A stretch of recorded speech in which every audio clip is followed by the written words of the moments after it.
Okay, Nick Chokwan, Nistoako Kito Momahka, Counselor Dorothy First Rider.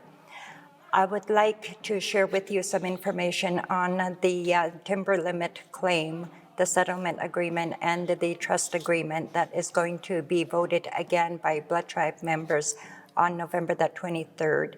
This is our last opportunity to be able to ratify this claim on behalf of Blood Tribe members.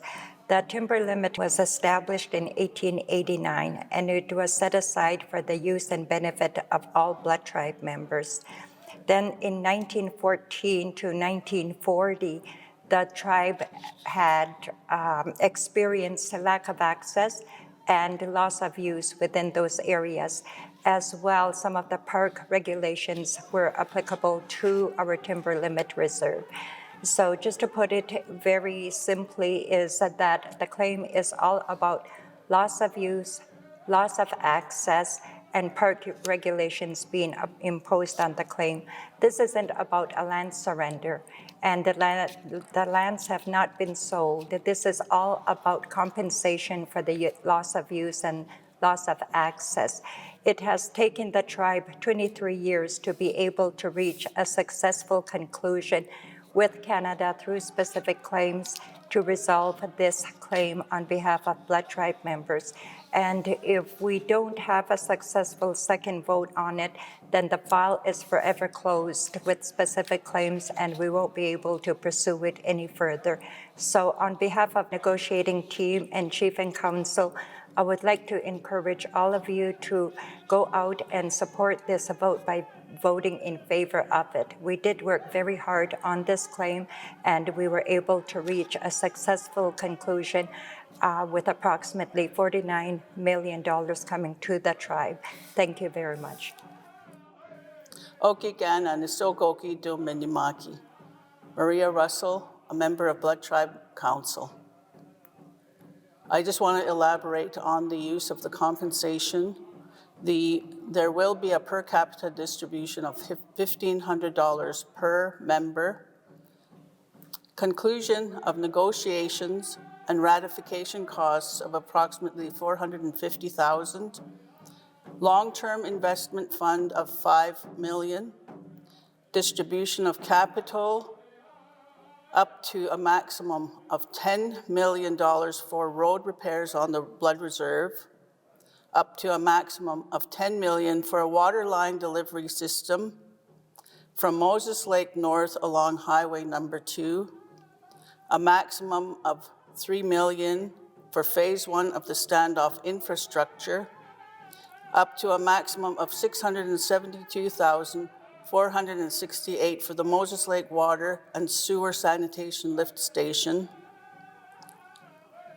And at this point, I would just like to thank the negotiation committees from this and past, for the past chief and councils, for all of the individuals involved in this negotiation on the timber limit claim. We relied a lot on those elders, the participants, and with those individuals from previous committees, we are here today, and with our children, our future in mind, we need your support in going forward with a positive vote for this ratification. We urge all of you to come out and support the vote. I thank you very much. Okay, Nitsuk. Stonako kia kayams. Oh, kitkuna each machumkagan chisikuyak. Oh, kitsuka ika kamaka state, we saksokra in a aksoka umkita pizzakuka skukina nakaman state no kachitanchi ikaka tapia mutia sitapi chakaki. Matates tapio chimiak. Ogidak datsa pi. Hello, everyone. My name is Travis Plaited Hair, and I'm proud to be a member of the Blood Tribe Chief and Council. Here today, as you've heard, we've had a recent vote regarding the timber limit settlement. And unfortunately, the vote was not successful. I won't get into the details of it. However, through the process and the settlement agreement, there is opportunity for a second vote.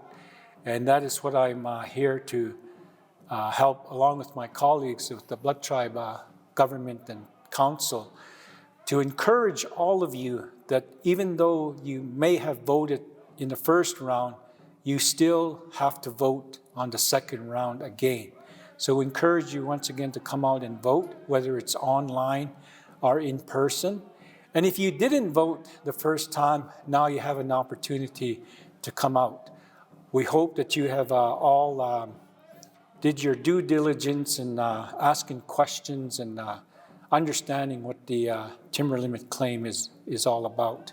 There's lots of information that you can that is readily available online.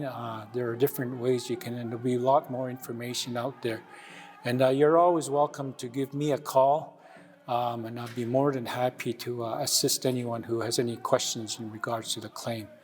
There was a lot of misinformation that was out there in social media, and we do our best to ensure that our membership gets the proper information. And we're going to continue to do that. So you'll see the posts for the day of the vote, time, location. There's lots of information through the Blood Tribe communications. There'll be radio announcements, television. So once again, we really encourage you to come out and vote, support it. All of Chief and Council, including Chief McKinneyman, support the settlement. It's extremely important that everyone comes out and votes. Your vote is extremely important. It'll be very unfortunate if we were not successful on this second round, because the result will be that there will be no monies awarded to the tribe for the timber limit claim. I also wanted to point out that these claims were not very recent. They've been in the process for many years, and many of our parents, grandparents participated in those early conversations and strategies. So think about your relatives who may have served in some capacity leading up to this day. I'm sure they would be honored to have your support. So with that, I encourage everybody once again to go out and support the vote. You can vote online, and there'll be locations throughout, lots of information as to where that vote will take place. Han, keedamatsin. Oki Naksukwa, Nastuanakok Binakwim Tail Feathers. I'm a member of Blood Tribe Council and a member of the Blood Tribe Tribal Government Committee. We encourage you to participate in the upcoming vote on the Blood Tribe Timber Limit claim. It was paramount that we ensure all Blood Tribe eligible voters have the opportunity to vote and be a part of accepting these claims. It is an honor to work on these claims, some of which have been active for decades. I acknowledge the contributions of all of those who have come before us. We now have the opportunity to settle the Blood Tribe Timber Limit claim pertaining to loss of use and access to our timbers from the time period of 1914 to the early 1940s. We ask you, our membership, to attend one of the 5 voting locations, and if you can attend those, vote online. If you voted before, we ask that you vote again. If you missed the opportunity to vote the first time, you now have a second opportunity to vote. With a successful vote, we can initiate the distribution and allocations process.